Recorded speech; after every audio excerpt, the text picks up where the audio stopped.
So today we are going to see about the chromatography. Again, it is a kind of instrumental technique. There are different kind of chromatography.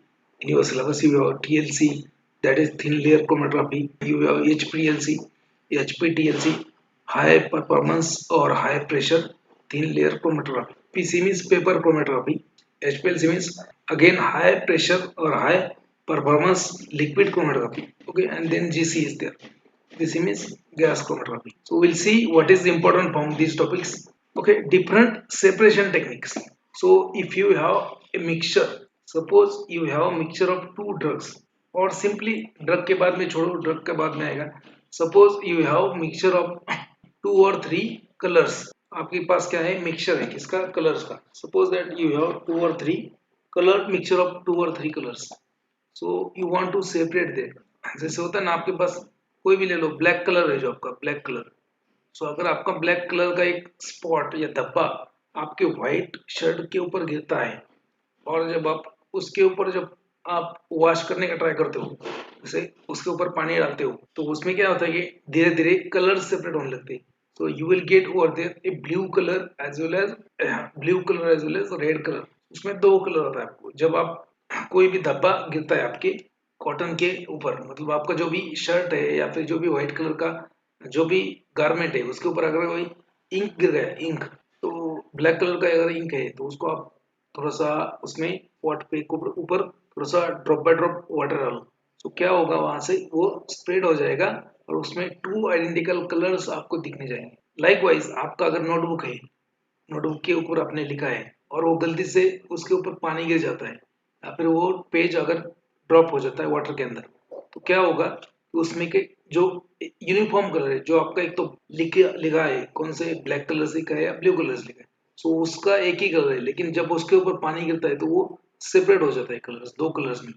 जैसे होता है black colour, ठीक है, जैसे होता है blue colour, blue is made up of black and red, like that. If you want to separate a mixture, you should have a separation techniques. There are different separation techniques based upon the different mechanism. एक mixture है आपके पास, उसको separate करना है आपको, उसका separation कैसे करेंगे. Now you can separate the mixture by using different characteristics individual component. So mixture is nothing but the two components. It is a uniform concentration of two components, that is known as a mixture, right? Now you have to separate it. So for mixing you are putting some kind of force. For separation also you need to break that force, then only that will be separated. Now separation can be done according to the different physical characteristics. For example, first one is the size. Size के ऊपर भी आप separation कर सकते हो. जैसे मान लीजिए आपके पास मिक्सचर है, कौन सा, रेती का मिक्सचर है और आपका मिट्टी का मिक्सचर है. रेती और मिट्टी मिक्स है, तो आप सेपरेट कैसे कर सकते हो. ऑब्वियसली अगर आपको कोई कंस्ट्रक्शन करना है, आपका नया घर बनाना है, तो आपका घर बनाने के लिए रेती लेके आते हैं आप. तो रेती का पूरा का पूरा ट्रक नीचे वहां पे डाल देते हो. जब आपको कोई बिल्ड करना है, वॉल बिल्ड करना है, या फिर आपको स्लैब डालना है, या फिर आपको कोई कंपाउंड बनाना है, तो उसके लिए जब आप वो रेती लेते हो, तो एज इट इज रेती लेते हो कि नहीं. So what you are doing, you are classifying that, you are separating that. So you are taking uniform sand, because whatever sand you have purchased, so it is composed of a mixture of large particles as well as small particles. So you are separating it to get a uniform size, so that your plaster or your wall or your slab will be very good. Okay, so depending upon the size of molecules present in the mixture, you can separate it. For example, these are the separation techniques which are based upon the size. Okay, जो size है mixture में, जो particles है उसके mixture में, उसके size के ऊपर these are the technique. Filtration is there, very simple filtration technique is there. Size exclusion chromatography is there. Dialysis is there. You have a mixture and you can separate that mixture by using different techniques, by using different physical properties of the individual component of mixture. Mixture में क्या होगा, दो या तीन component का, दो हो सकते हैं, तीन हो सकते हैं, ज्यादा भी हो सकते हैं. सो दो तीन या फिर मोर, two three or more components are present in the mixture. So you have to separate that. So you can utilize properties of individual solute or individual component. So first one is the size. Based upon size, Separation techniques are nothing but the filtration, size exclusion chromatography, and dialysis. Depending upon the mass and density, centrifugation is the technique. Okay, by using centrifugation, you also can separate the component. For example, आपका blood है, so your blood is nothing but the a mixture of different kind of blood cells, plasma proteins, okay, water and all that. You want to separate your RBC, okay, you want to separate your RBC. How you can separate? Just take your blood, 20 ml blood or 10 ml blood, and keep in a test tube and in the centrifuge, just centrifuge it. So your blood will be separated into two components. RBC will be separated and rest of the component will be separated. Now that is separation is based upon the mass and density.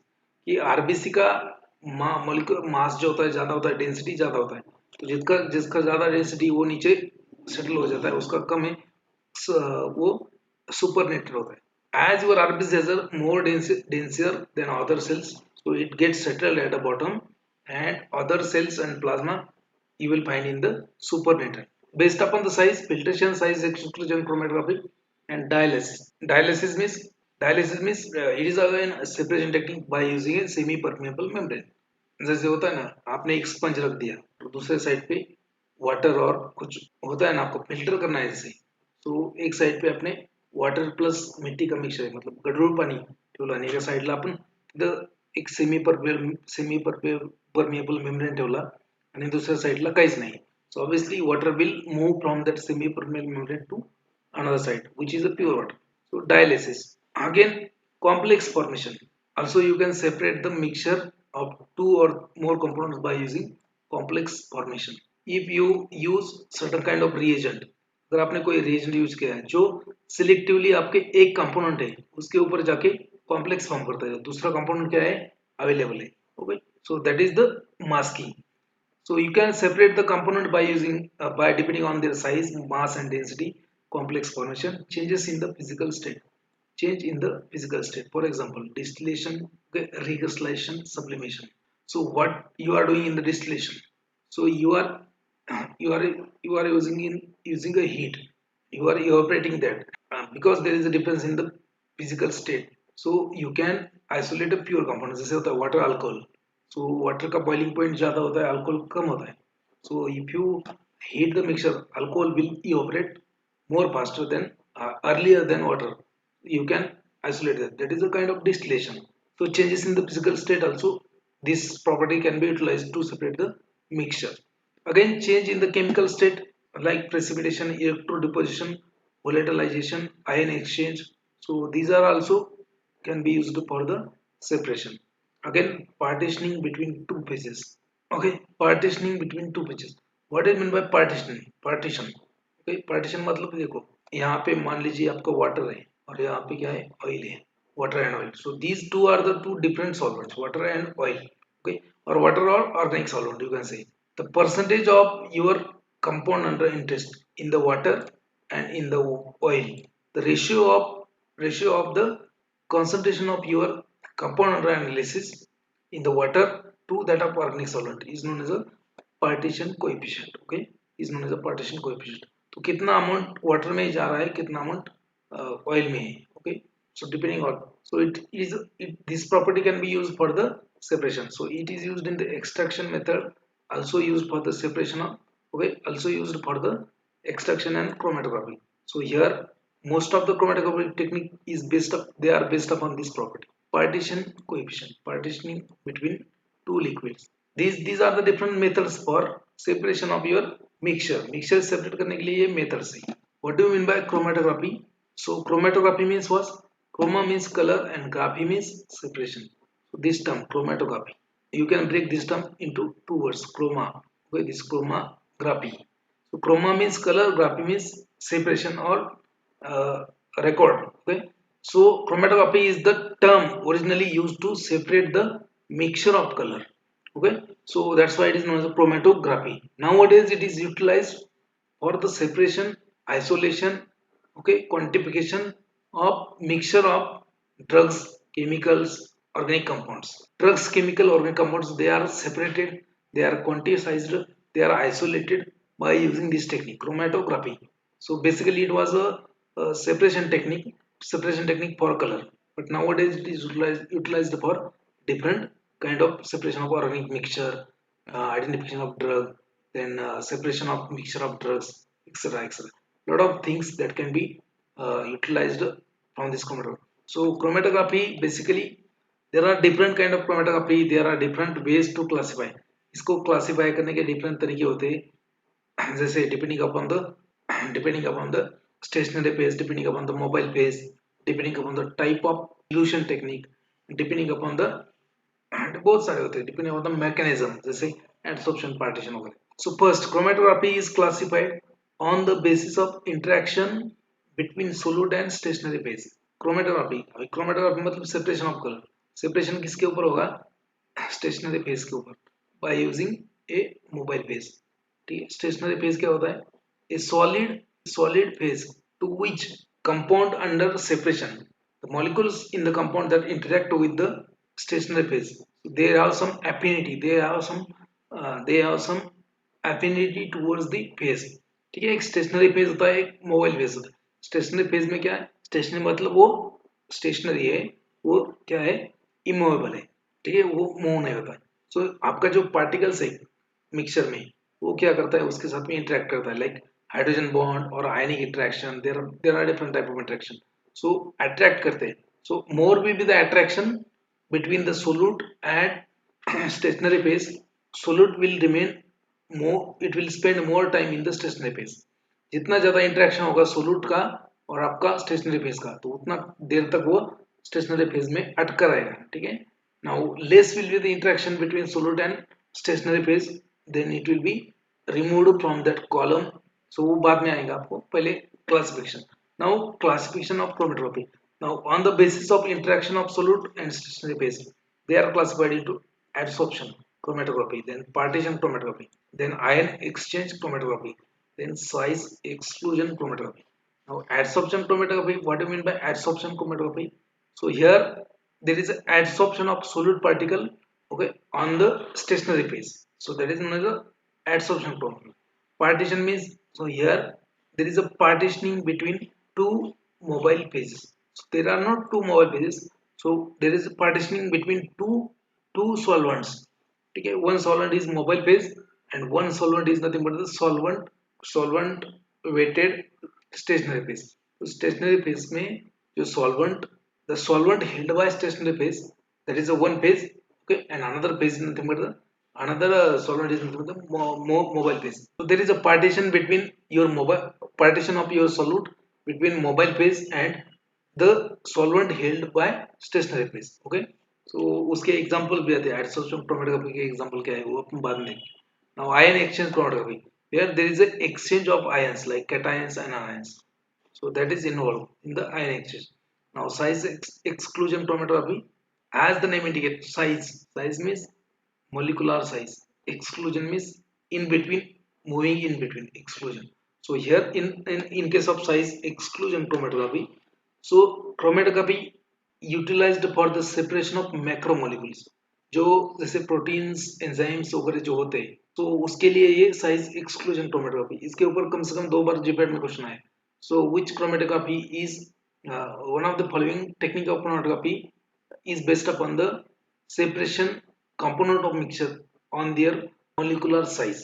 So size exclusion chromatography. So it is based upon the interaction of solute and stationary phase. Adsorption chromatography, partition chromatography, ion exchange and size exclusion chromatography. ये different type की chromatography होते हैं. पहले तो based अपन क्या है, interaction क्या हो रहा है, सोलूट जो मिक्सचर है आपका.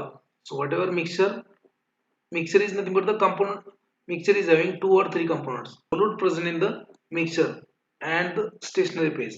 So interaction between these two. So what type of interaction is there? So based upon that, so if there is an adsorption of solute on the stationary phase, known as adsorption chromatography.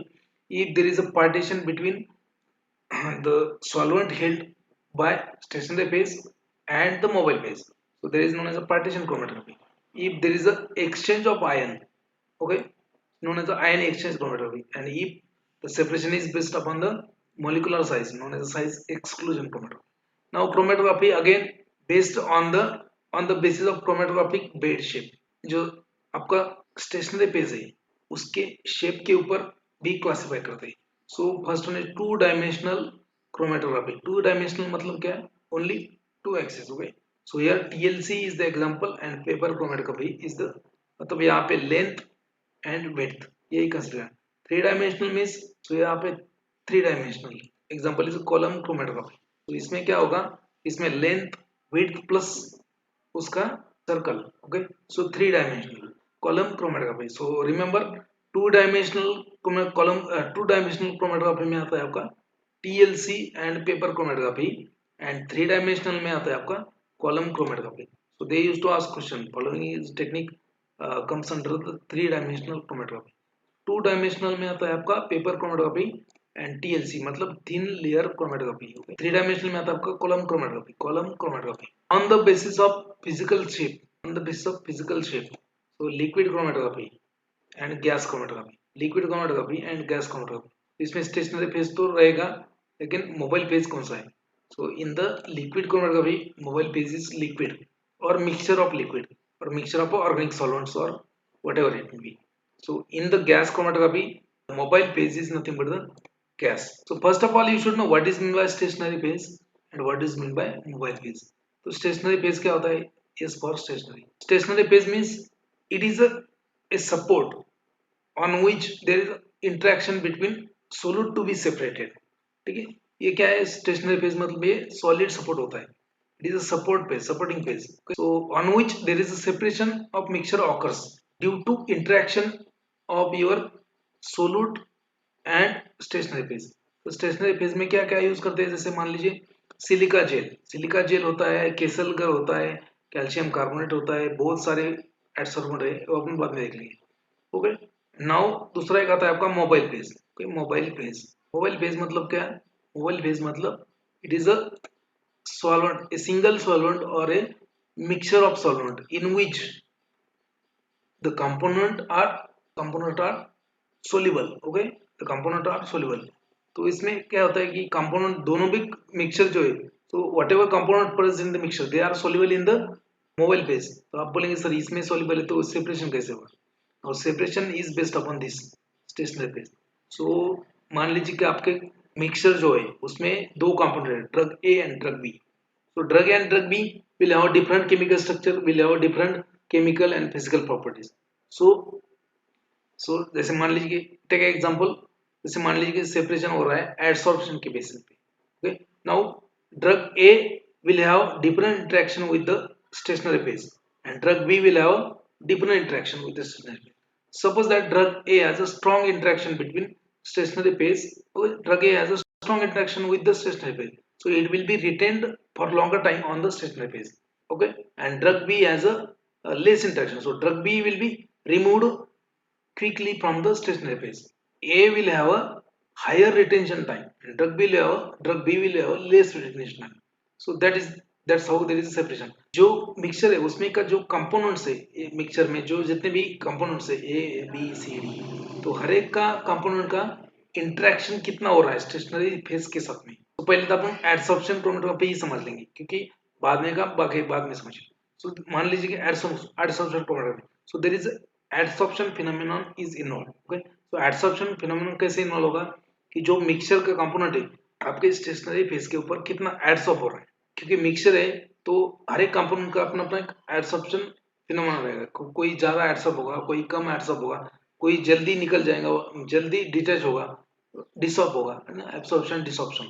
Absorption means वो adhere होना, desorption means remove हो जाना. So if mixture has a different component, so different component will have different affinity towards the stationary phase and that is the basis for separation. कि कोई compound ज्यादा देर तक added होगा, कोई compound बहुत जल्दी एडेड होगा, कोई कंपाउंड एडेड होगा ही नहीं, या फिर कोई कंपाउंड बहुत ही लूजली एडेड होगा, तो जैसे ही सॉल्वेंट आएगा उससे निकल जाएगा. So separation is based upon the affinity towards the stationary phase and mobile phase. तो मान लीजिए कंपोनेंट ए ज्यादा एफिनिटी देता है stationary phase के लिए. So if component A has a more affinity towards the stationary phase and component B has a more affinity towards the mobile phase. Okay, so component B will be eluted first, it will be removed from the column first. Okay, component A will remain in the column for some time and after it will be later it will be also removed. Okay, So that's how you can separate. So the basis of separation may be different. तो separation का basis अलग अलग होता है. जैसे adsorption हो गया, एक मैंने बोला. पार्टीशन, पार्टीशन मतलब क्या कि सेम आपको स्टेशनरी फेज यूज करना है, पर स्टेशनरी फेज में थिन लेयर ऑफ सॉल्वेंट आपको लगाना है. Solvent held by stationary phase. Okay, so that is again a liquid. Okay, and mobile phase is also liquid. So liquid chromatography, liquid partition chromatography. There are, you have mixture. Now that mixture will have different affinity towards the solvent held by stationary phase and mobile phase. So depending upon that, there is a partition. There is a partition. These are the stationary phase means solid. Okay, mobile phase means the solvent or mixture of solvent. तो stationary phase के example भी देखने वाले हैं, mobile phase के भी examples देखने वाले हैं, कौन से क्या है. Now you just have to understand this two terms, stationary phase, mobile phase, because whole chromatography is based upon this stationary phase and mobile phase. Now again you can see classification of chromatography. So chromatography is classified depending on the two major type, depending upon the phenomenon involved. Okay, depending upon the technique of separation. तो वहाँ पे कौन से, जैसे मान लीजिए first one is adsorption chromatography. Adsorption chromatography है. So there is a competition between solid and liquid or gas. Solid, liquid और गैस. कंपटीशन का किसका, जो मिक्सचर है आपका कंपोनेंट, सो उसका कंपटीशन होगा. वो सॉलिड का कंपटीशन होगा, मैं लिक्विड में जाऊं या फिर सॉलिड के पास ही लटका रहूं, या फिर मैं सॉलिड के पास ही लटका रहूं, या फिर गैस के साथ में निकल जाऊं. So if stationery phase is solid and mobile phase is a liquid, then it is known as a liquid chromatography. Okay, solid liquid chromatography. If stationary phase is solid and mobile phase is gas, then it is known as gas solid chromatography. The competition between the solid, liquid and gases. So your component will have a different affinity to the solid or liquid or gas. So depending on that, competition is between their solid and liquid. competition अगर सिर्फ solid और liquid के साथ में है, so if your component present in the mixture has a different affinity towards the stationary phase means solid and mobile phase means liquid. Okay, so competition between solid and liquid. So based upon that, again chromatography are two types: column chromatography and thin layer chromatography. Column chromatography and thin layer chromatography. If there is a competition between solid, that means a component of your mixture, and gas, then it is known as a gas solid chromatography, GSC, or simply gas chromatography, gas solid chromatography. और क्योंकि अभी जो gas liquid chromatography है वो भी उसका ही upgrade version है. Now this separation occurs based upon the phenomenon of adsorption. Adsorption हो रहा है यहाँ पे, और उसके एडसॉर्प्शन मतलब based upon the adsorption phenomena the separation is there. Adsorption now based upon the partition phenomena, based upon the partition.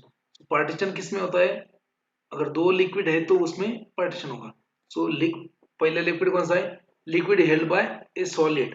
Okay, liquid held by solid stationary phase. So that is the stationary phase. And what is another liquid? That is a mobile phase. Okay, so competition between liquid or liquid gas.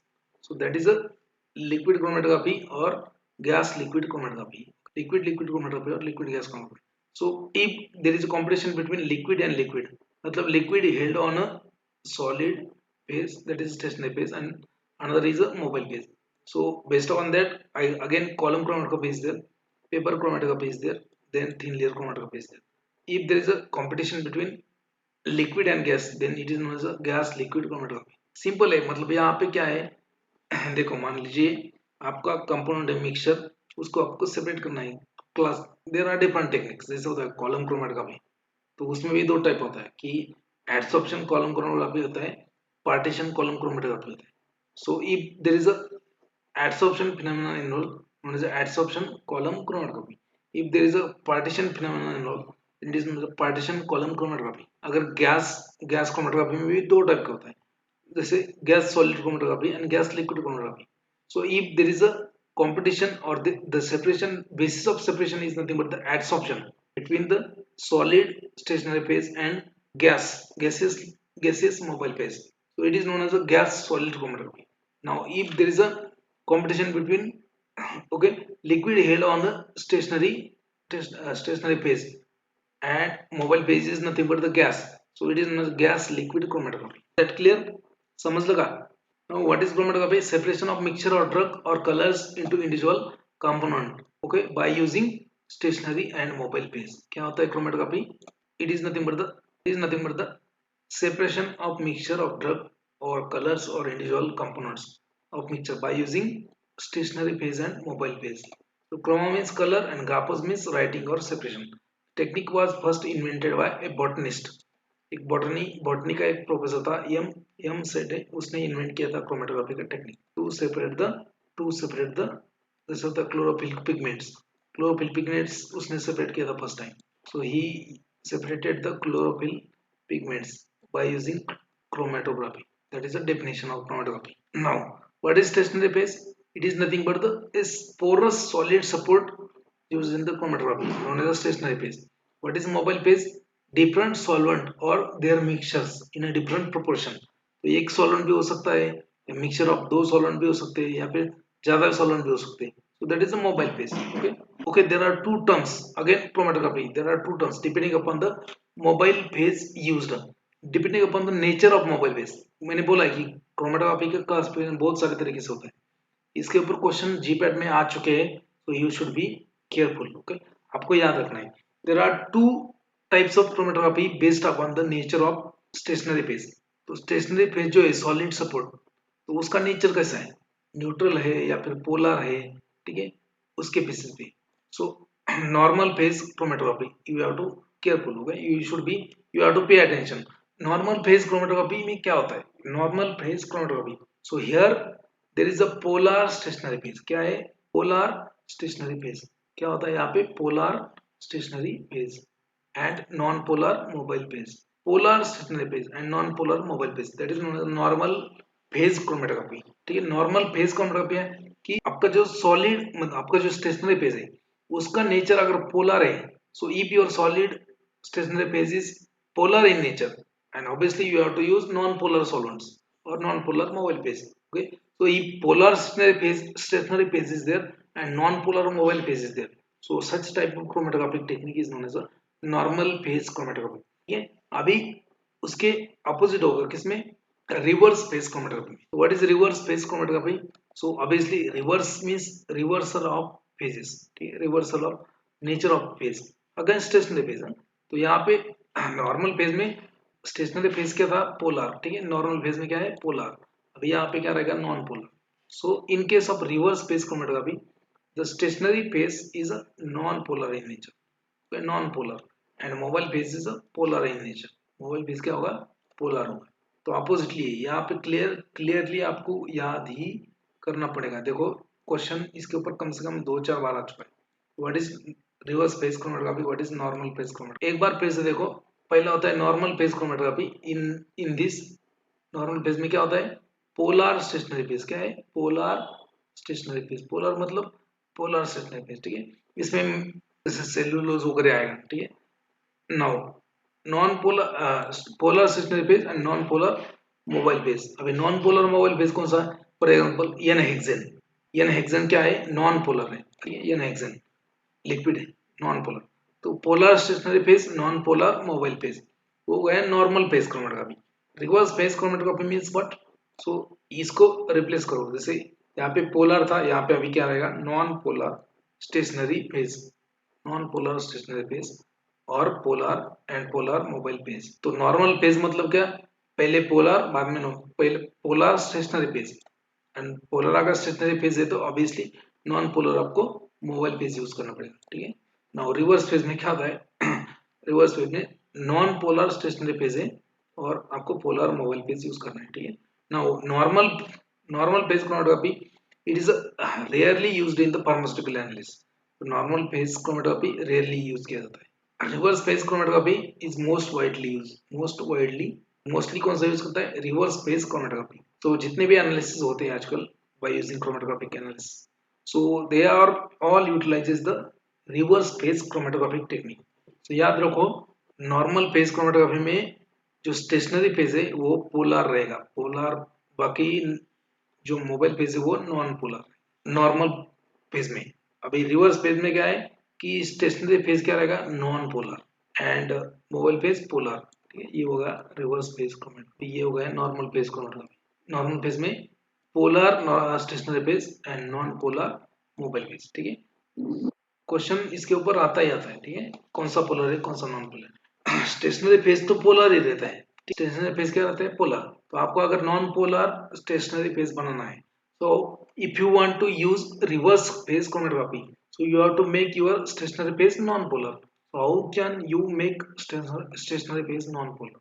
Stationary phase is made non-polar by using solvents. For example, benzene. जैसे आपका benzene होता है, so that is used to make polar stationary phase into non-polar stationary phase. जो polar stationary phase होता है जैसे silica gel, ठीक है, उसमें पोलर होता है, तो उसको बेंजीन के साथ ट्रीट करके नॉन पोलर बनती है। Okay, so that is nothing but the, okay, इसके ऊपर भी क्वेश्चन आ चुका है, how to make polar stationary phase into non polar. तो सॉल्वेंट्स जो है यहाँ पे मैंने मेंशन नहीं किया है, आगे आएगा आपको बाद में भी दूसरे इसमें मेंशन होगा। सॉल्वेंट को सा यूज करना है to make the polar stationary phase into non-polar. So benzene is used. Okay, benzene. Theoretical basis of chromatographic technique. तो basis क्या है, separation कैसे होगा? So the basis for all form of chromatography is nothing but the partition. And what is partition? That is nothing but the distribution of, okay, partition or distribution coefficient. So that is the basis for most of the chromatographic technique. Basis क्या है, basis पर chromatography technique, सो adsorption भी होता है लेकिन वो less use करते हैं। Okay, so mostly partition use किया जाता है, partition, so separation based upon the partition, so that is mostly used. तो theoretical basis for chromatography technique is nothing but the most of the all forms of chromatography, the basis is nothing but the partition. And what is partition? It is nothing but the distribution coefficient, KD, that is concentration in the solvent A and concentration in the solvent B. That is a distribution coefficient or partition. Concentration of your solute in a solvent A and solvent B. That is nothing but the partition coefficient or distribution coefficient. That is the basis for separation. Now effective distribution coefficient. Effective distribution coefficient कैसे define करते हैं? So total amount of distinct form of concentration of substance in one phase divided by total amount of that solute in the another phase. So effective distribution coefficient कैसे? Total amount of solid, okay, or distinct form of solid, the concentration or distinct form the concentration of solid in one phase to the another phase. ठीक है, जैसे water में कितना है, oil में कितना है, OW coefficient, likewise that is not effective distribution coefficient. Column chromatography कैसे होता है normally? So for example, so you can use also simple your burette, whatever burette is there, so it can be used as a column. तो burette आप ये जो है burette, जैसे मान लीजिए आपके कॉलेज में जो burette होता है, तो burette लिया आपने, पहले क्या करना है कि आपको stationery phase and mobile phase select करना है। आपके पास क्या है, मिक्सचर है, जैसे मान लीजिए ये क्या है, मिक्सचर है, आपका सैंपल है आपके पास एक मिक्सचर। पहले तो क्या करना है कि कॉलम लेना है, एक कॉलम मतलब ये पूरा, जैसे मान लीजिए कि अपना ये पूरा ये ले लिया, क्या ब्यूरेट ले लिया। So at the end of burette you have to place here, ठीक है, यहाँ पे आपको क्या रखना है, यहाँ पे ग्लास वूल रखना है, क्या ग्लास वूल और एस्बेस्टॉस, यहाँ पे नीचे क्या है ग्लास वूल और एस्बेस्टॉस यहाँ पे रखना है। क्यों? कि आप जब इसमें सॉलिड स्टेशनरी पे जब पोर करोगे, तो वट एवर सिलिका जेल और केसलगर और कैल्शियम कार्बोनेट जो भी आपका सॉलिड स्टेशनरी फेज रहेगा इसमें भरना है, तो ये क्लॉग कर जाएगा ना इसको। तो obviously you have to place here a glass wool और कॉटन, आपका जो भी ग्लास वूल कॉटन और एस्बेस्टॉस। तो first you have to select the columns may be glass column or just simple like your burette. Okay, so you have to take burette and then you have to select the stationary phase. Most commonly used stationary phase is nothing but a silica gel G. Silica gel होता है, silica gel, तो silica gel का powder मिलता है, वो उसमें पोर करो। Okay, पोर करो। नाउ ये कॉलम प्रिपेयर करने का भी दो टेक्निक होते हैं, there are two technique to prepare the column. First one is known as a solid, okay, solid fill. So you just have to fill the powder, tap it and fill the powder. Required amount of stationary phase is weighed and it is poured into the column के नीचे क्या लगाना है आपको, यहाँ पे asbestos वूल और cotton. Now आपको क्या करना है, सॉल्वेंट पोर करना है उसमें। So you have to pour the solvent so that there is a uniform distribution of silica particle through out the column. तो इसका एक ड्रॉबैक होता है कि पाउडर फिल मेथड में क्या होता है तो उसमें क्रैक्स आ जाते हैं, जो कॉलम है उसमें क्रैक्स आ जाते हैं और उसमें एयर एंट्रैप होता है। अनदर टेक्निक होता है कि स्लरी बनाओ, so you have to make the slurry of adsorbent. तो ये क्या है, स्टेशनरी फेज मतलब क्या है, एडसॉर्बेंट होता है। तो एडसॉर्बेंट आप डिफरेंट डिफरेंट टाइप के यूज कर सकते हो, जैसे सिलिका जेल, जैसे आपका केसलगर हो गया, सिलिका जेल हो गया, या फिर कैल्शियम कार्बोनेट हो गया। सो एडसॉर्बेंट, okay. So another technique is nothing but the slurry. You have to make a slurry of adsorbent using a in a solvent, ये volatile solvent। तो उसमें स्लरी बनाओ और इसमें पोर करो। तो स्लरी बना के पोर किया ना तो क्या नहीं होता, उसमें क्रैक्स नहीं आते और उसमें एयर एंट्रैपमेंट नहीं होता। You can get a uniform column packing. वो है हमारी कॉलम स्टेशनरी पेज आपने पोर कर दिया, इसमें रख दिया। You have to let it dry. नहीं, ऐसा नहीं होना चाहिए कि उसमें सॉलिड वो इवेपोरेट होना चाहिए। तो लेट इट ड्राई, ओके। और you have to activate it. Activation मतलब आपको हीट करना है उसको टेम्परेचर के ऊपर। Now you have to load the sample, okay. You have to load the sample. उसके साथ में ये प्रिपरेशन करते समय आपको स्टेशनरी पेज लेना है, मोबाइल पेज भी डिसाइड करना है। मोबाइल पेज क्या है, फॉर एक्झाम्पल वॉटर मिथेनॉल, जसे मान लीजिए वॉटर अँड मिथेनॉल। थांबत पण नाही, म्हणजे एवढंच कॉमन सेन्स नाही त्यांना की 2 मिनिटं सर तिकडनं स्विच करूस तर 1 मिनिट आपण थांबावं. So you have prepared column, you have poured the stationary page. Now you have to prepare the mobile page. Mobile page क्या रहेगा, मिक्सचर ऑफ ऑर्गेनिक सॉल्वेंट और सिंगल सॉल्वेंट। जैसे होता है कि मिक्सचर होता है, जैसे वाटर मिथेनॉल 7:3, ऐसा कुछ प्रोपोर्शन रहेगा depending upon the sample, okay. So then you have to load the sample. आपको सैंपल यहाँ पे लोड करना है एक बार में, और उसके ऊपर थोड़ा सा मोबाइल पेज डालना है ताकि आपका सैंपल अच्छे से स्टेशनरी पेज में अंदर जाए, ठीक है। एक बार गया, now what you have to, you have to use the mobile page. वहां पे मोबाइल पेज आपको पास करना है, ठीक है। जैसे यहाँ से ड्रॉप बाय ड्रॉप या मोबाइल पेज डालना है, या फिर ड्रॉप बाय ड्रॉप डाल सकते हो। वो टेडिस होता है उसके, इससे अच्छा है कि उसके ऊपर एक फनेल लगा दो, और वहां पे जो जितना भी मोबाइल पेज आपका 10 ml 50 ml, तो धीरे धीरे डालो उसमें। जैसे पहले जैसे डाल दिया तो what will happen, so mobile page, okay, this sample, your mobile page will take this sample along with the this column, okay. जैसे यहाँ पे मोबाइल पेज डाला आपने, यहाँ पे जो आपका ये सैंपल है, ठीक है, ये सैंपल क्या होगा, ये नीचे चला जाएगा धीरे धीरे मोबाइल पेज के साथ में। So it will B, okay, your sample will be separated according to the interaction of your solute present in the sample, solute present in the mixture of sample and stationary phase। ये sample क्या है, आपका mixture है, okay, mixture of two compound।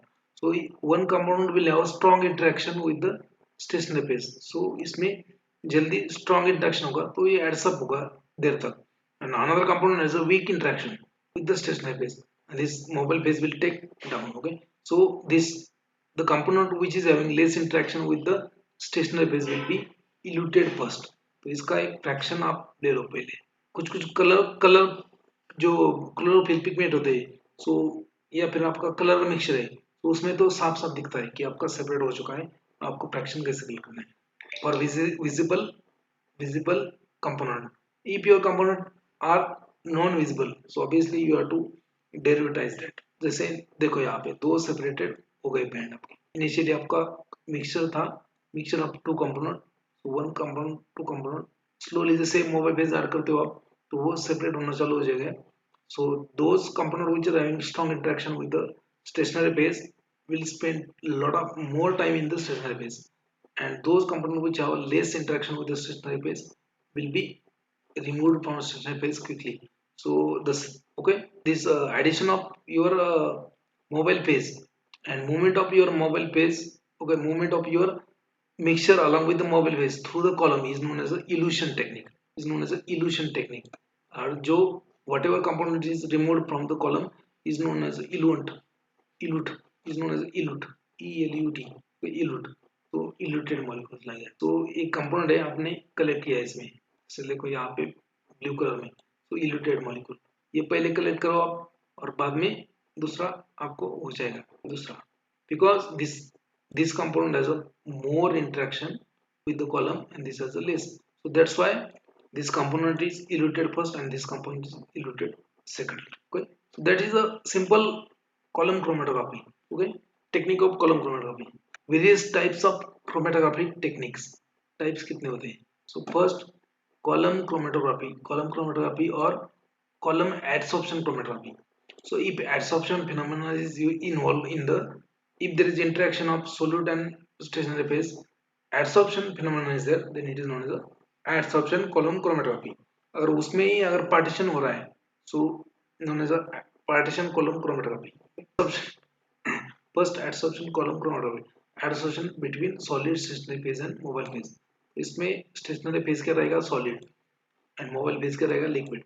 Now partition chromatography, okay, weighting of solid by liquid, okay, weighting of solid by liquid or liquid held by a solid stationary phase.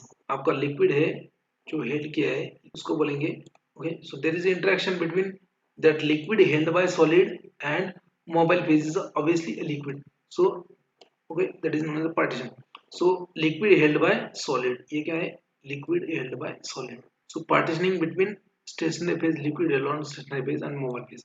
तो यहाँ पे stationary phase क्या रहेगा, liquid ही रहेगा, और mobile phase क्या रहेगा, liquid. तो आप बोलेंगे सर liquid कैसे stationary phase होगा? As it is liquid, liquid as it is cannot be used as a stationary phase. तो आप liquid as it is stationary phase नहीं use कर सकते. So that's why you have to hold that liquid on a solid. ठीक है, जैसे होता है सिंपल पेपर ले लो, एक सिंपल पेपर ले लिया आपने, तो वो क्या होगा, वो सॉलिड होगा. अगर वही पेपर आप बेंजीन में डुबो के यूज करते हो तो that will be act as a liquid stationary phase.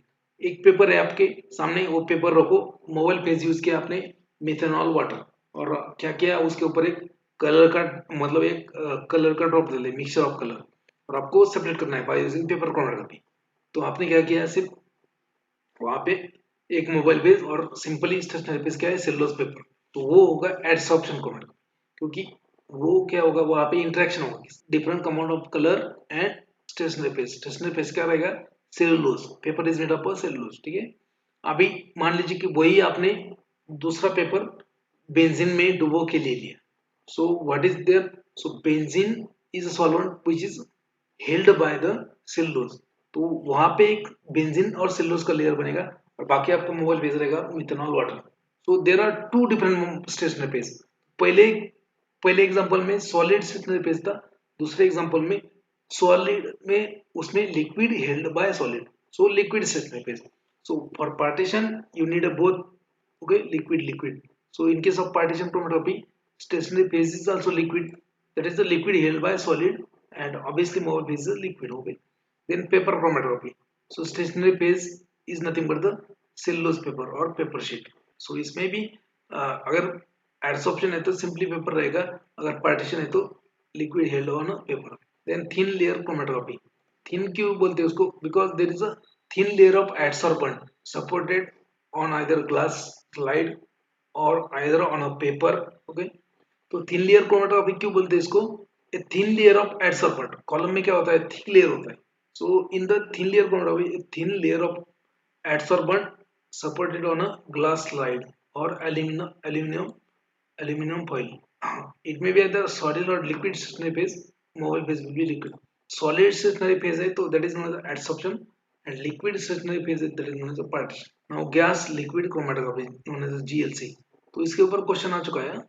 Question कहाँ पे आया मैं बोलता हूँ, देख रहा है क्वेश्चन इसमें आ चुका है. पार्टीशन में क्या होता है, so both stationary phase as well as mobile phase both are the liquid and liquid. Partition जहाँ पे आएगा वहां पे स्टेशनरी फेज क्या रहेगा, liquid held by solid, and mobile phase तो लिक्विड रहेगा ऑब्वियसली. एडसॉर्प्शन में सॉलिड स्टेशनरी फेज है और लिक्विड मोबाइल फेज है. ठीक है, अभी पेपर क्रोमेटोग्राफी में भी दो टाइप आता है, एडसॉर्प्शन एंड पार्टीशन. अगर एडसॉर्प्शन है तो solid stationary phase and liquid mobile phase. अगर पार्टीशन है तो बोथ क्या है, लिक्विड है, solid phase as well, solid as well, so stationary phase as well as mobile phase both are liquid if partition is there. thin layer chromatography में भी वैसा ही है. so अगर adsorption phenomenon है तो उसमें रहेगा सॉलिड स्टेशनरी फेज, अगर पार्टीशन फिनोमेनन है तो उसमें रहेगा liquid stationary phase, mobile phase तो लिक्विड ही रहेगा. Now in case of gas chromatography, gas में भी दो टाइप का होता है, गैस सॉलिड और gas liquid. Now gas liquid chromatography में क्या होगा, गैस लिक्विड क्रोमेटोग्राफी में, सो it is a the mechanism is a partition. Okay, so partition जहाँ पे आएगा वहां पे क्या होगा आपको मालूम है. So liquid stationary phase, liquid held on a solid support, that is liquid held bye solid stationary phase. Okay? And obviously mobile phase will be gas, that's why it is known as gas chromatography. तो gas liquid chromatography में क्या होता है, gas liquid chromatography GLC। तो gas liquid chromatography में क्या है, solid और स्टेशनरी फेज क्या है, लिक्विड है, और मोबाइल फेज क्या है, अभी गैस सॉलिड क्रोमेटोग्राफी में क्या होगा, यहाँ पे स्टेशनरी फेज रहेगा सॉलिड एंड मोबाइल फेज रहेगा gas. Ion exchange chromatography, so ion exchange chromatography is nothing but the use of ion exchange resin as a stationary phase। तो ion exchange resin क्या है, उसमें stationary phase as a work करेंगे। ion exchange equilibrium between the ions exchange regime and that is stationary phase and mobile electrolyte phase। okay? तो यहाँ पे again stationary phase solid रहेगा, ion exchange resin क्या होता है, solid, and mobile phase क्या है, liquid। in size exclusion chromatography, तो equilibrium between liquid phase inside and outside of a porous structure और molecular cell। तो इसमें क्या रहेगा, जेल्स रहेंगे, जैसे ये सॉलिड रहते हैं इसमें, जैसे अगेरोस इलेक्ट्रोफोरोसिस, एक्रिलामाइड इलेक्ट्रोफोरोसिस। तो इसमें जेल रहता है, एक्रिलामाइड जेल, अगेरोस जेल, जिलेटिन। तो उसमें जो पोर्स बनते हैं छोटे छोटे, उसमें आपका सेपरेशन होता है एक साइड पे उसके, जैसे एक साइड पे पॉजिटिव पोटेंशियल अप्लाई करते हैं, so negative ions will move through these pores of gel, that is why it is known as size exclusion chromatography, and separation is based upon the molecular size। Now affinity chromatography, so equilibrium between macromolecules and small molecules for which it has high biological specificity and hence affinity। तो ये affinity chromatography is mostly used for the isolation of proteins, enzymes, etc. are the types of chromatographic technique। यहाँ पे भी आप same देख सकते हो, confuse नहीं होना है, classification of chromatographic technique, stationary phase कौन सा है, मोबाइल फेज कौन सा है, और उसका टाइप कौन सा है। देखो पहले इसमें solid stationary phase and mobile phase क्या है, लिक्विड। जैसे जैसे प्लेन पेपर क्रोमेटोग्राफी, ठीक है, ओके, या फिर प्लेन क्रोमेटोग्राफी से कॉलम क्रोमेटोग्राफी होता है। Thin layer chromatography is also having solid stationary phase, mobile phase is liquid। The paper chromatography is having solid stationary phase, mobile phase is liquid, okay। HPLC, okay, adsorption chromatography is also having solid stationary phase, liquid mobile phase। Then HPLC is also having solid stationary phase and liquid mobile phase। Adsorption phenomenon is involved। Solid ion exchange resin is stationary phase and liquid is a mobile phase in case of ion exchange chromatography। Solid is a stationary phase and gas is the mobile phase in case of gas solid chromatography। Now solid matrix is the stationary phase and liquid is the mobile phase in case of gel permeation chromatography और size exclusion chromatography। यहाँ पे solid matrix मतलब क्या है, जो भी आपका jail होगा, जैसे अगेरोस जेल होता है एंड पॉलीएक्रिलामाइड जेल होता है, वो मोस्ट कॉमनली यूज होता है। तो उसमें जो पोरस स्ट्रक्चर बनता है जेल का, उसके अंदर एक छोटे छोटे कैपिलरी जैसे पोर्स होते हैं, तो उसमें से आपका मॉलिक्यूल मूव होता है, okay, depending upon the molecular size of molecule. So solid matrix and liquid phase, mobile phase is there in a size exclusion chromatography। Now liquid stationary phase is there and gaseous mobile phase is there in case of gas liquid chromatography। Liquid mobile phase and mobile phase and liquid stationary phase is there in case of liquid chromatography, known as a commonly known as LC। So chromatographic column, okay, what is the, there are again two terms chromatographic column में बहुत सारे separation कैसे होता है, at a molecular level, how there is a separation of components at a molecular level, okay, that I will explain। So chromatographic column are considered to be consist of a number of adjacent zone। जो column होता है आपका ये ऐसा, column में क्या है, column को डिवाइड किया जाता है एक एडजेसेंट जोन में, मतलब एक यूनिट में, जैसे पूरा कॉलम है तो वो पूरा नहीं, जैसे पार्ट में डिवाइड करो, जैसे 1 यूनिट, 2 यूनिट, 3 यूनिट। तो chromatographic column consists of a number of adjacent zones in which each of these are having sufficient space, okay, for equilibrium of solute is called as theoretical plate। मतलब ये column को small small इसमें divide किया है for understanding purpose. तो यहाँ पे देखो ऐसा मान लीजिए, ये एक यहाँ पे एक बार सोलूट और मोबाइल फेज और सॉलिड स्टेशनरी फेज में इक्विलिब्रियम हो गया, उसके बाद में यहाँ पे हो गया, यहाँ उसके बाद में एक और यहाँ पे, whatever these are nothing but they are known as some points। यहाँ पे इक्विलिब्रियम हुआ, फिर बाद में यहाँ पे these are known as a theoretical plates। Your column is divided into और your column consist of number of theoretical plates. Theoretical plates theoretical है, ये प्रैक्टिकल नहीं है, theoretical है। So your column consists of a number of theoretical plates. So each unit known as a one theoretical plate. So where there is equilibrium occurs between your solute, your mobile phase and stationary phase. These are known as the theoretical plates. They are denoted by n. Question इसके ऊपर कैसे आता है देखो। More will be the number of theoretical plates in your column. कि आपका column में theoretical plates कितने हैं, number of theoretical plates. So more will be the theoretical plates in the column. More will be the separation efficiency. More will be the efficient column.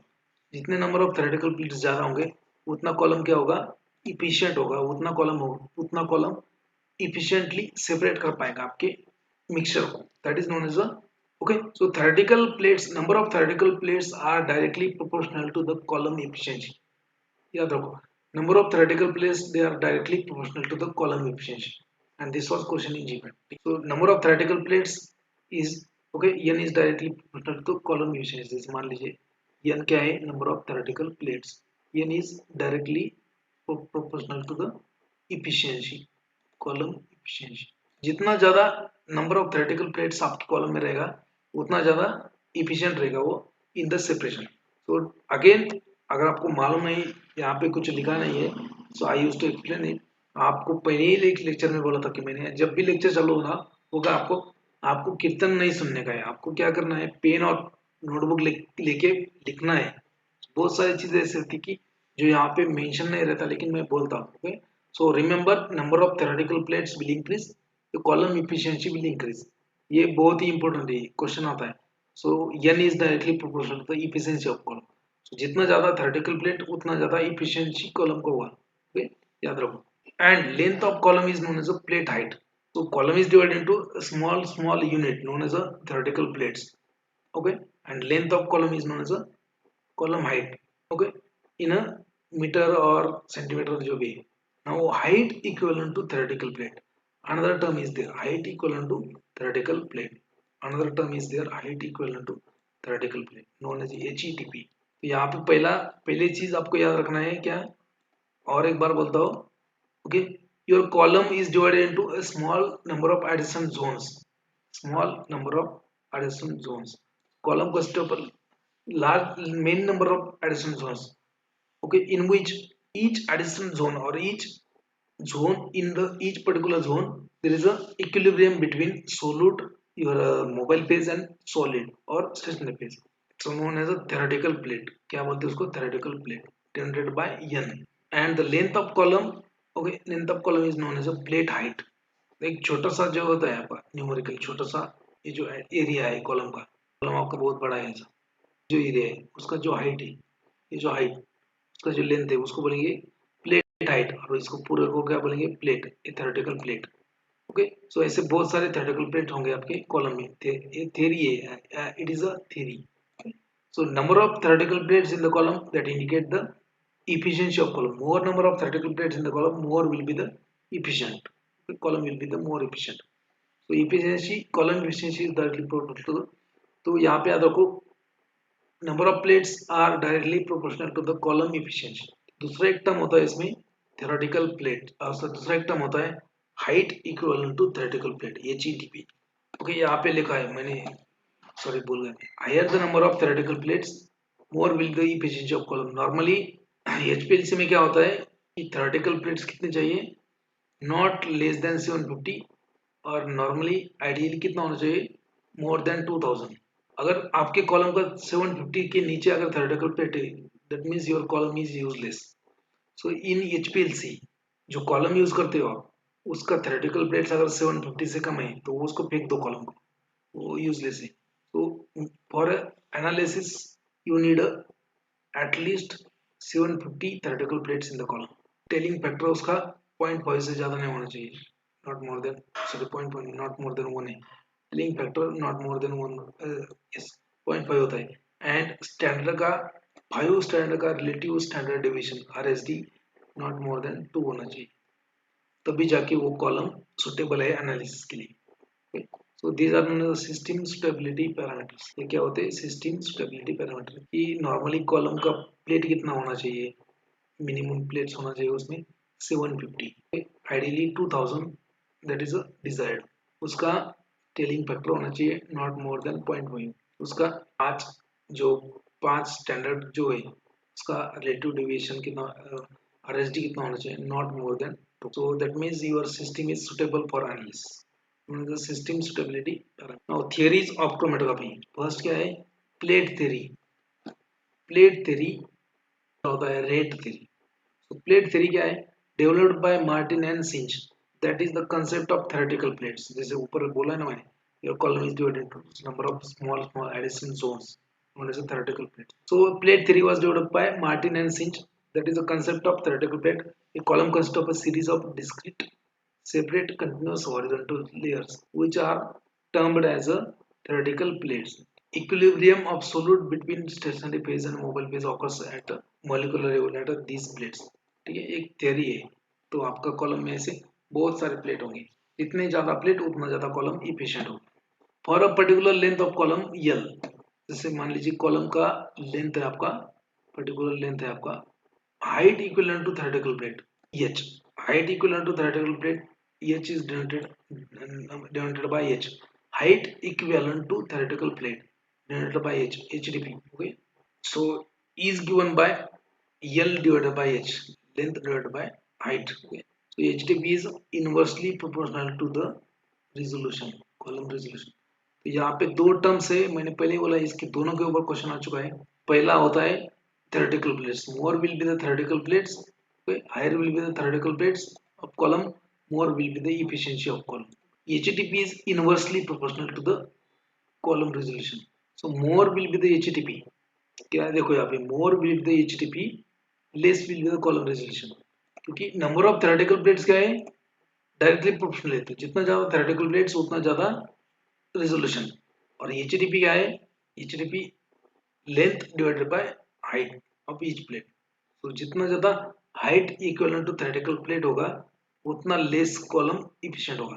तो इतना ही याद रखो कि theoretical plates are directly proportional to the column efficiency and HTP height, that is height equal to theoretical plate, is inversely proportional. तो question इसका इसके बारे में ही पूछा है, आई थिंक जीपैट अभी रिसेंटली जीपैट 21 में पूछा था I think. So HTP more will be the HTP of column, और नीचे ऑप्शन में था higher will be the resolution, less will be the resolution, no effect on the resolution, ऐसे कुछ ऑप्शंस थे। और बाकी A is true B is wrong ऐसा कुछ था। So remember number of theoretical plates they are directly proportional to the column height, column efficiency. तो separation power जो है कॉलम का, separation of mixture into two component, that power is depends on the number of theoretical plates. जितना ज्यादा number of theoretical plates होगा उतना ज्यादा column का इफिशिएंसी होगा। जितना ज्यादा थ्योरेटिकल ओके, जितना ज्यादा height equal to theoretical plate होगा उतना इफिशिएंसी उसका कम होगा। So number of theoretical plates are directly proportional to the column efficiency, and number height equivalent to theoretical plate is inversely proportional to the resolution of or column efficiency। तो जितना ज्यादा n उतना ज्यादा column efficient, जितना ज्यादा HTP उतना less column efficient. Okay, तो याद रखो क्वेश्चन आता है इसके ऊपर, कंफ्यूज नहीं होना। देन दूसरा थ्योरी आता है रेट थ्योरी। तो ये हो गया प्लेट थ्योरी, अभी दूसरा एक थ्योरी आता है rate theory. As I told you I am taking in hybrid manner. ये आता है rate theory. So this explains the effect of variable such as the mobile phase, velocity, then absorbability of component, temperature, pressure, etc. etc. तो rate theory हो गई। तो आपको पूछा कि ऐसा क्वेश्चन भी हो सकते हैं कि HTP and theoretical plates they are proposed under the following theory, तो वो प्लेट थ्योरी होगा। ठीक है, बाकी अगर पूछा कि फ्लो, मोबाइल फ्लो और फ्लो रेट, मतलब introduction of mobile phase, rate of introduction of mobile phase in the column, so flow rate that comes under the rate theory। now retention time means what, इसके ऊपर भी question आया है। या एक याद रखो, रिटेंशन टाइम आता है आपका कॉलम क्रोमेटोग्राफी में। जो भी कॉलम क्रोमेटोग्राफी है उसमें रिटेंशन टाइम रहेगा, और जो भी थिन लेयर क्रोमेटोग्राफी जैसे पेपर क्रोमेटोग्राफी या फिर टीएलसी उसमें रिटेंशन फैक्टर आएगा आरएफ वैल्यू। पर retention time is related with the column chromatography. तो जितने भी कॉलम क्रोमेटोग्राफी होंगे उसमें रिटेंशन टाइम आएगा। कॉलम क्रोमेटोग्राफी के टाइप कौन से, for example conventional column chromatography, then HPLC, then UPLC, then आपका gas chromatography is also type of column chromatography. Okay, so ये सभी कॉलम क्रोमेटोग्राफी में रिटेंशन टाइम ही मेजर करते हैं, मतलब time spend by a compound in a column, that is the retention time. It is a time required after a sample injection sample peak to appear. जैसे मान लीजिए कि आपने सैंपल इंजेक्ट किया कॉलम में और उसके उसके बाद में पीक जब आता है तो उतना कितने टाइम में आता है, वो टाइम को क्या बोलेंगे, retention time. So time required after sample injection for a sample peak to appear at the end of chromatographic column, it is nothing but the retention time denoted by T R. Retention time, कितना time वो compound column में रहा उसको बोलते हैं retention time. तो in any type of column chromatography retention time is measured. जहाँ पे कॉलम क्रोमेटोग्राफी है उसमें रिटेंशन टाइम मेजर करते हैं। जैसे मान लीजिए पैरासिटामोल का एक पर्टिकुलर कॉलम है, एक कॉलम C8 कॉलम, उसमें पैरासिटामोल का रिटेंशन टाइम आता है 3 minute but using particular mobile page. तो आप इंडिया में भी गए तो 3 मिनट आना चाहिए वो कॉलम के ऊपर और वो मोबाइल पेज के ऊपर, वो टेम्परेचर के ऊपर। और यूएस में भी गए तो वो 3 मिनट ही आना चाहिए, दैट इज रिटेंशन टाइम। तो it is a very important property, quantitative property, ठीक है। So it is a qualitative property, identification कर सकते हो आप रिटेंशन टाइम कितना है ये पेज में। सो एवरी इंडिविजुअल ड्रग और compound will have specific retention time in a specified column, or that is a specified stationary condition and specified mobile page. So ये important है and it is measured in the column chromatography. Now you can see over here again the demonstration of column chromatography यहाँ पे मैंने ठीक है। जैसे ये क्या है, ये कॉलम है आपका स्टेशनरी पेज है, ठीक है। आपका ये मिक्सचर है, ये देखो मिक्सचर है, मिक्सचर आपका, और ये मिक्सचर है सैंपल, बाद में यहाँ पे सॉल्वेंट है, मतलब सॉल्वेंट मतलब एक मोबाइल पेज, तो इसका सेपरेशन हो जाएगा इस कॉलम में। In case of paper chromatography and thin layer chromatography HPTLC, paper chromatography होगा या फिर TLC होगा या फिर आपका HPTLC। HPTLC means high performance thin layer chromatography, it is a type of pressure thin layer chromatography. Retention factor is measured, यहाँ पे क्या मेजर करते हैं, retention factor measure, retention time measure नहीं करते क्योंकि यहाँ पे कॉलम नहीं है। जहाँ पे कॉलम रहेगा वहाँ पे रिटेंशन टाइम मेजर करेंगे, एंड जहाँ पे थिन लेयर रहेगा वहाँ पे retention factor is measure. Okay, what is retention factor, ratio of distance travelled by solute to a distance travelled by solvent from baseline, इसको बोलते हैं retention factor denoted by RF। तो question इसके ऊपर आ चुका है एक बार। सो इसका फॉर्मूला रहता है, ठीक है, जैसे distance distance travelled by solute, distance travelled by solute by distance travel by mobile page और मोबाइल पेज, ठीक है, distance travel bye mobile page. जैसे मान लीजिए कि आपने क्या किया, ऐसा पेपर है या फिर आपका TLC स्लाइड है, TLC स्लाइड ऐसा रहेगा, तो आपने यहाँ पे एक बेस लाइन लगाया, बेस लाइन, यहाँ पे एक स्पॉट दिया आपने मिक्सचर का, ठीक है, यहाँ पे मिक्सचर का स्पॉट दिया और नीचे बीकर में उसको रख दिया सॉल्वेंट सिस्टम में। यहाँ पे सॉल्वेंट रहेगा वाटर मिथेनॉल, वाटर क्लोरोफॉर्म, जैसे जैसे ये मूव होगा ये स्पॉट लेके जाएगा सॉल्वेंट ऊपर, तो यहाँ पे एक स्पॉट आएगा आपका और यहाँ पे एक स्पॉट आएगा, ये सेपरेट हो गया, मतलब ये एक स्पॉट है और एक स्पॉट है, ठीक। और सॉल्वेंट आपने रन होने दिया इस लाइन तक, इस लाइन तक, यहाँ तक सॉल्वेंट रन हो गया, तो आपका स्पॉट आया यहाँ पे एक और यहाँ पे एक। So now what is retention factor of this spot and this spot? Now retention factor is measure, जैसे स्केल लेने का आपको, यहाँ से ये स्पॉट्स जो है यहाँ से कितना डिस्टेंस है, ये 2 सेंटीमीटर, 2 सेंटीमीटर, ठीक है। पहले स्पॉट का डिस्टेंस आपका 2 सेंटीमीटर, 2 सेंटीमीटर, और ये सॉल्वेंट लाइन का डिस्टेंस कितना है, मतलब distance of this and distance of solvent कहाँ तक मूव हुआ है। तो डिस्टेंस ऑफ सॉल्वेंट मूव जैसे हुआ है आपका, ठीक है, 8 सेंटीमीटर, 2/8, इसका आएगा 0.4 आई थिंक, ठीक है, 0.4। सो 0.4 will be your retention factor of this spot, ठीक है।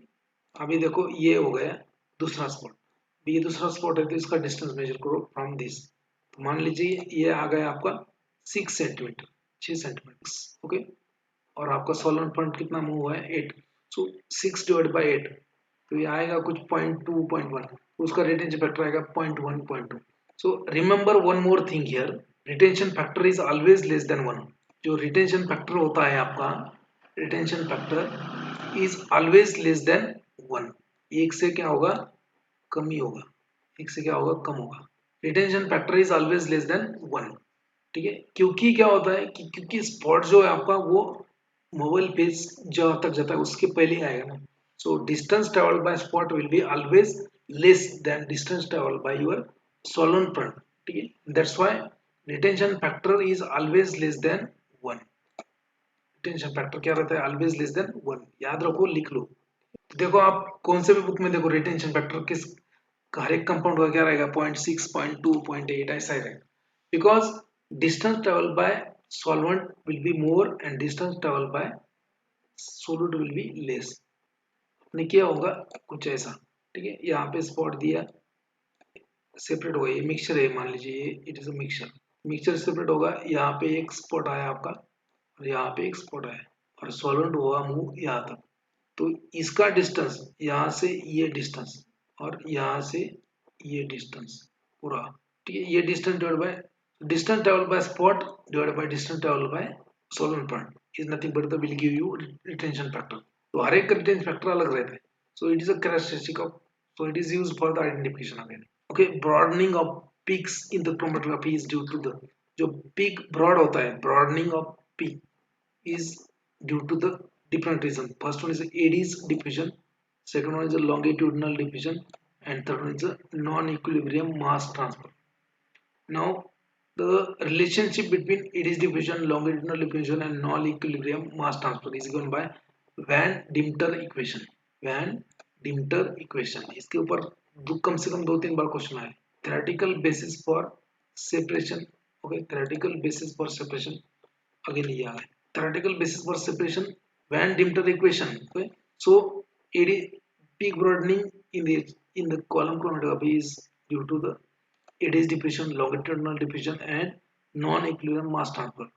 Now it is given by Van Dimter's equation and was derived for the gas-liquid chromatography. Provides approximate relationship between flow rate of mobile phase, okay, and plate height of stationary phase. So question आ चुके हैं कि what is the basis of theoretical basis of your chromatography is nothing but the Van Dimter's equation. कि what is Van Dimter's equation, ये equation होता है Van Dimter's equation, H is equal to A B divided by N plus Cu.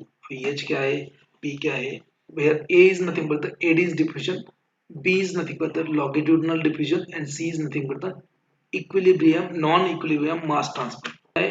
ये equation आपको याद रखना है। It is the equation और the basis of column chromatography, ठीक है। Peak broadening in the chromatography is due to eddies diffusion, longitudinal diffusion and non equilibrium mass transfer. तो इसके ऊपर क्वेश्चन आ चुका है वैन डिम्टर्स इक्वेशन। तो relationship between optimal flow rate, plate height of stationary phase is given by van Deemter's equation. ऐसा नहीं कि आपको कॉलम क्रोमेटोग्राफी कितना फ्लो रखना है मोबाइल फेज का, तो वो कैलकुलेट करने के लिए इक्वेशन यूज करते हैं, है ना। तो जब एनालिसिस करोगे आप, मैंने तो किया है सब कुछ ये इंडस्ट्री में, जब एनालिसिस करोगे उसमें सब मेंशन रहता है, स्टेशनरी फेज ये लेना है, मोबाइल फेज ये लेना है, फ्लो रेट इतना होना चाहिए, कॉलम इतना होना चाहिए, कॉलम का टेम्परेचर इतना होना चाहिए, ठीक है। तो फ्लो रेट ऑप्टिमम होना चाहिए। अगर फ्लो रेट कम ज्यादा हो गया आपका, तो आपका पीक जो है वो ब्रॉड हो जाएगा। So if you are using less flow rate, so if as per the SOP, flow rate is 1.5 ml per minute, okay, and you are using only 0.8 ml per minute. So what will happen? So instead of जो आपका peak है वो sharp नहीं आएगा। जैसे मान लीजिए कि HPLC में ये पीक आ गया है शार्प, इसको बोलेंगे शार्प पीक। जैसे ये एक पीक आ गया है, इसको बोलेंगे ब्रॉड पीक, ठीक है। ये क्या है, ब्रॉड हो गया है। क्यों होता है? Due to longitudinal diffusion, eddies diffusion and non equilibrium mass transfer. Relationship between flow flow of mobile phase, ये हो गया शार्प पीक, ये हो गया broad peak. It is given by the van Deemter's equation. H is equal to A plus B divided by N plus Cu. What is A? A is nothing but the eddy's diffusion, B is nothing but the longitudinal diffusion, C is nothing but the non equilibrium mass transfer, और बाकी ये बाकी constant होता है। So question इसके ऊपर 2-3 तरीके से आया है। पहले तो एक क्वेश्चन डायरेक्टली आ गया, what is the theoretical basis for column chromatography. One of the following equation will explain the relationship between the optimal flow rate and plate height of your third column. So Van Dimter's equation याद रखो, Van Dimter's और दूसरा ये तो ऐसे दो तीन बार ऐसे डायरेक्टली क्वेश्चन आया, थ्योरेटिकल बेसिस या फिर ये रिलेशनशिप, और कुछ बार एक क्वेश्चन आया ऐसा कि आपको इक्वेशन देंगे, ऐसा बोलेंगे this is the equation known as van Deemter's equation for column chromatography, identify the term A. ये क्या है ये बोलेंगे पूछने को। What is A is the eddies diffusion. ये बी क्या है, it is a longitudinal diffusion. What is C is nothing but the non equilibrium mass transfer. Question इस तरीके से आते हैं उसमें। Okay, difference between normal phase and reverse phase chromatography एक सिंपल होता है। नॉर्मल फेज में क्या होगा, okay normal, okay stationary phase normal phase में क्या होगा, पोलर होगा, ठीक है। मोबाइल फेज क्या होगा, नॉन पोलर होगा। अगर नॉर्मल फेज क्रोमेटोग्राफी है, यहाँ पे देखो क्लियर हो जाएगा आपका। नहीं तो इसके ऊपर भी क्वेश्चन आते हैं कि नॉर्मल फेज क्रोमेटोग्राफी में कौन सा कंपाउंड जल्दी इल्यूट हो जाएगा। तो in case of normal you have two component, one is a more polar and second one is a less polar. Okay, it is a mixture of polar and non-polar compound. Now you are using, now they will ask question which compound will be eluted from the column first, and if you are using normal phase chromatography, आपके पास में क्या है, mixture है। किसका mixture है आपके पास, दो compound का। तो मिक्सचर में क्या है, एक पोलर कंपाउंड है और एक क्या है, नॉन पोलर कंपाउंड है। Non polar component, mixture of polar and non polar substance, ठीक है। पोलर नॉन पोलर सब्सटेंस का मिक्सचर है, और आपको बोला है कि कौन सा कंपाउंड जल्दी इल्यूट हो जाएगा क्रोमेटोग्राफी कॉलम में से। And if you are using normal phase, तो नॉर्मल फेज में क्या होता है, स्टेशनरी फेज क्या होता है, पोलर होता है। मोबाइल फेज क्या होता है, नॉन पोलर होता है, ठीक है। अभी कौन सा कंपाउंड आएगा, नॉन, ठीक है। मोबाइल फेज कौन सा है उसके ऊपर डिपेंड करता है कौन सा कंपाउंड आएगा। So if normal, okay, mobile phase is non-polar, that means non-polar compound will be taken by mobile phase earlier, okay. So compound first eluted will be non-polar. Now compound eluted later will be polar. Examples of normal phase stationary, normal phase chromatography, stationary phase, silica gel. अभी reverse phase में क्या होगा, reverse phase में उसका opposite होगा। सो reverse phase में क्या है, स्टेशनरी फेज क्या है, नॉन पोलर, ठीक है। मोबाइल फेज क्या है, पोलर। अभी यहाँ पे पोलर कंपाउंड जल्दी इल्यूट हो जाएगा, क्योंकि पोलर कंपाउंड पोलर फेज में की वजह से जल्दी इल्यूट हो जाएगा, ठीक है। और नॉन पोलर कंपाउंड क्या होगा, लेट होगा, लीस्ट इल्यूटेड। इसके एग्जांपल क्या है, रिवर्स फेज कॉलम के ओडीएस, ओडीएस मींस ऑक्टाडेसिल सिलेन, C8 C8 C4 C18। अभी ये C8 C4 C18 क्या है, इसके ऊपर भी क्वेश्चन आ चुके हैं। C means what, C means carbon. अभी C4 क्या है, C8 क्या है, C18 क्या है। सो number of carbon length in the silica, number of carbon length in the silica gel. अगर सिलिका जेल में, जो सिलिका जेल का पॉलीमर है उसमें अगर कार्बन का लेंथ है 8, तो उसको बोलेंगे C8 कॉलम। उसका अगर 4 लेंथ है, 4 कार्बन है, तो उसको बोलेंगे C4 कॉलम। अगर 18 है तो C18 कॉलम। तो C18 कॉलम में हाईएस्ट रेजोल्यूशन मिलता है। Modified silica bonded phases, the number indicate the number of carbon atom length. Question इसके ऊपर आ चुका है।